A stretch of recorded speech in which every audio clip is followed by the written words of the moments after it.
মধ্যপ্রাচ্যে আবারও উত্তেজনা বৃদ্ধি পেয়েছে। সাম্প্রতিক সামরিক তৎপরতা এবং কূটনৈতিক অচলাবস্থার কারণে পুরো অঞ্চল জুড়ে উদ্বেগ ছড়িয়ে পড়েছে। কৌশলগতভাবে গুরুত্বপূর্ণ বিভিন্ন স্থানে সামরিক উপস্থিতি বাড়ানো হয়েছে বলে আন্তর্জাতিক গণমাধ্যমের প্রতিবেদনে উঠে এসেছে। ফলে আঞ্চলিক নিরাপত্তা পরিস্থিতি নিয়ে নতুন করে আলোচনা শুরু হয়েছে।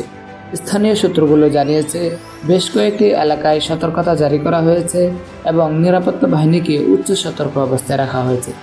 বিশ্লেষকদের মতে, বর্তমান পরিস্থিতি দীর্ঘায়িত হলে বিশ্ববাজারে জ্বালানি তেলের দাম বৃদ্ধি পেতে পারে। বিশেষ করে আন্তর্জাতিক বাণিজ্য রুটগুলোতে কোনো ধরনের বিঘ্ন ঘটলে তার প্রভাব বিশ্ব অর্থনীতিতে পড়তে পারে।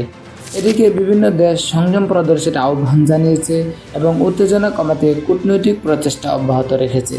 আন্তর্জাতিক পর্যবেক্ষকরা মনে করছেন, আগামী কয়েকদিনের ঘটনা প্রবাহ মধ্যপ্রাচ্যের পরিস্থিতির জন্য অত্যন্ত গুরুত্বপূর্ণ হতে পারে। নতুন কোনো আপডেট পাওয়া গেলে আমরা আপনাদের জানাবো। বিস্তারিত জানতে আমাদের সঙ্গেই থাকুন। আল্লাহ হাফেজ।